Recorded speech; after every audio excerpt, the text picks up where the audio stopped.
I want to make a video about how to live in a van or a motorhome or a truck camper or a fifth wheel. I'm going to keep this video under 5 minutes. It's very simple. You see, I'm giving you experience from a 60-year-old man here. I've lived in a van before for several months. I lived in a station wagon once in a national forest for free for 3 months once. I've had vans my whole life. I've gone fly fishing in vans, camping in vans. I've camped in a van, I don't know, a few hundred times. Here's how to live in a van. You see, this generation wants too much out of life. They don't want they don't want life. They want too much out of life.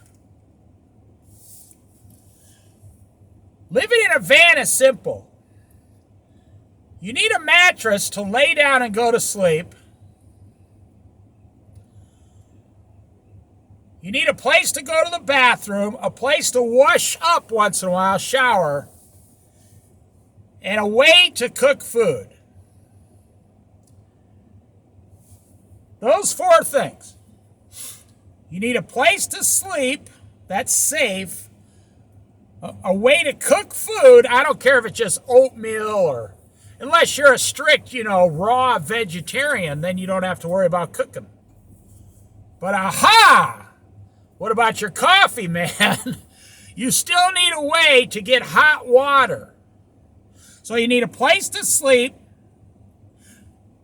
Let me say this. It's so simple, it's beyond simplicity. You need a place to sleep that's safe and secure, because when you're sleeping, your brain's foggy. Someone starts pounding on the side of your vehicle.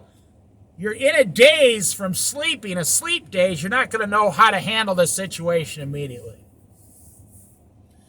You need a way to sleep, a way to go to the bathroom, a way to cook your food, and a way to shower. After that, all you need is gas, oil changes, auto insurance, and backup income. That's all you need. But you got these people, you go out and you buy a $150,000 Sprinter. You've already defeated the purpose. Or worse than that, because someone who buys a $150,000 Sprinter can afford a $150,000 Sprinter. So they're not going to have as many problems as you, because I see this all the time on YouTube. You buy a $3,000 van, you put $17,000 into the interior of the van. Well, I'm going to need cabinets. I'm going to need a coffee bean roaster. I'm going to need to learn how to make my own candles. I need a quilting machine in my van. No. See, outside of those first 4 things I told you, everything else is confusion. See, that's why people don't know how to live in vehicles today. You're trying to take your whole life and your whole house and your whole everything out to the van. You're trying to take a 22-foot square foot house, or you're trying to take a 1,200-foot apartment or a 1,000 square foot apartment and put it all in your van. You have defeated the purpose of living in a van. Let me give you the purpose. I think I'm going to go over 5 minutes, and I'm not even going to apologize. The purpose of living in a van is to cheat the system. You're not going to go to work. You're going to go on a long, extended vacation, and then when you're done, you're going to go back to work. The biggest mistake people make in a van I need to make money while I'm in the van. I need YouTube to pay me. Well, when you start out, you're like, man, if I could just get $500 a month, I could make it. Well, that's good. That's a good way to think. And then you say, man, if I could just get $1,000 a month. You know, there's people on YouTube, and I am not making this up. There are people on YouTube making $10,000 a month living in a van, and they're complaining that they can barely survive in a van on $10,000 a month. I could live in San Francisco on $10,000 a month. I mean, don't fall for the lie. The more money you need in a van, it's just like the same pressure as your job. If you're making $2,000 a month at a job and they say, we want you to be the assistant manager, but we'll give you $3,000 a month, which doesn't actually happen in the real world. They usually give you a 50-cent raise. We'll give you $3,000 a month, but we're going to require more of your time and more of your work. Same thing with the van.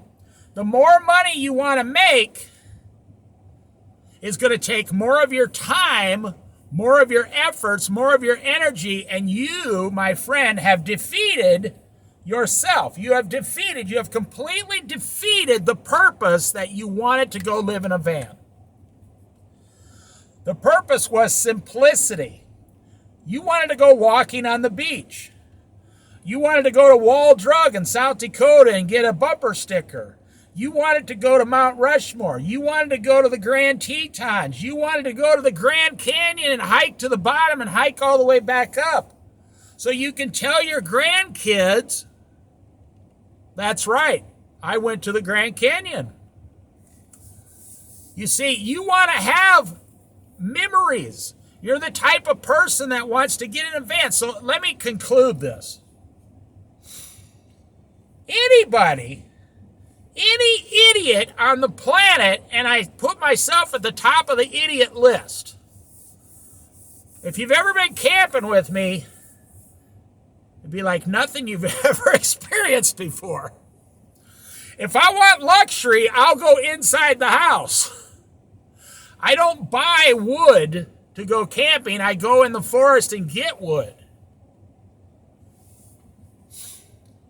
I don't go out there with a grill, a propane grill. I take 0 propane with me. If you need propane, you're starting to defeat the purpose. If you want to live in a van, you're going to have to make sacrifices to receive better experiences living in the van.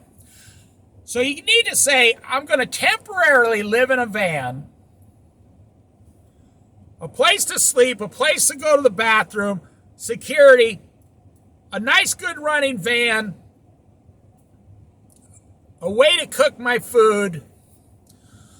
And here's another mistake people make in a van. You live on the East Coast and you want to drive all the way to the West Coast in a van. And you've never been on the road outside of, one state away from your house. You have got to be kidding me. The road is a mean, ruthless place. You should start out in a van. Now, every region in the United States has beautiful stuff everywhere you go. Like if you live in Minnesota, you should go to Minnesota, Iowa, South Dakota, North Dakota, Wisconsin, and over to Niagara Falls. You should do that for 6 months and see how you like it. If you live in Southern California, you should go to Oregon, Washington, Nevada, New Mexico, Colorado, and see how you like it. So let me conclude how to live in a van. You're asking for too much. Even the guy and his wife in the $150,000 Sprinter, they're sitting there in search of simplicity. I've never met anybody who wanted to live in a van who said, I want to live in a van to make my life more complicated and more confusing. So why would you take all your stuff and try to shove it into, a 200 square foot van? Actually, it's more like 150 foot, but you got to put an engine in there, a steering wheel. You see, rich people know this. Rich people know this. It's poor people who don't know how to slow down and live in a van. Or, like I said, a motorhome. Why would you take a bus, living on a bus? Why would you take an old, worn down school bus, put $20,000 into it, and I wonder where you really got that $20,000. Did you go to work for 3 or 4 years and save $20,000, or did your grandma or your mom and dad give you $20,000? Why would you do that? Why would you put $30,000 into a bus when you can buy a really, really nice $15,000 motorhome? Because what you're doing is you're putting too much emphasis on the vehicle itself. You're putting too much emphasis on the vehicle and not enough emphasis on the adventure. I mean, what is a vehicle? You get in it, you start it, it drives good. You go to you say, okay, we're going to go 75 miles this way. Then we're going to stop for 2 days. Then we're going to go 82 miles down over this way and around the curve, and we're going to stop for 2 days. That's all a vehicle is. That's all it is. And there you go, see? Now, I'm not saying that's bad about this person, but they got about an $80,000 setup there with the truck and everything. Too much of your efforts and your time. And one of the reasons you need to make more money, which puts a lot of stress on your life, one of the reasons you need to make that money is because you overbought on your vehicle. Something breaks down, you're going to pay 5, 6, 7 times more to get it fixed. That's all I got to say. How to live in a van. It's funny. I used to take an old mattress and throw it in the back of the van on the floor, and I'd go. I used to I would never have a refrigerator, no electric in the van, no solar, just an old cooler to put some of my food in. You don't even need a refrigerator in your vehicle. You don't need a refrigerator. You may not know this. You might not be from America, but every, say, 15 miles or so in the United States of America is 3 more grocery stores. And all you got to do is walk in there. I watch people on YouTube and they all claim the same thing. Anybody who's been in a van or a vehicle of any kind for over 1 year, they all say, the biggest mistake I made, I went too big. I put too much effort into the pre-going and not enough effort into the actual experiences. They didn't need any of this stuff. So just imagine, what do you want out of this experience? You want to go to the desert, you want to stand there. You want to go to the Rocky Mountains and stand there. You want to go to the Grand Tetons in Yellowstone and stand there. And you want to look at this epic sunset, and you want to calm down. You want to relax.